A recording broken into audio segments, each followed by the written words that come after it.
Magandang pag-unlock po namin, pag-unlock nyo sa amin po dito sa Manila.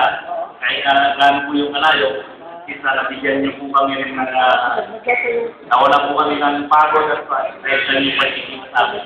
At at the same time, talagang nagulat po kami itong showroom nyo ng Yamaha. Kaya dito sa mga nakamahan namin, parang gusto na lang nilang mag-isip nyo. Thank you po. Salamat po, Sir Alex. Yan.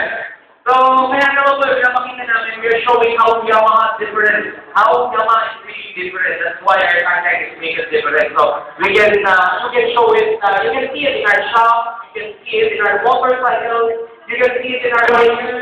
Ito na po ang aming mga friendly white road.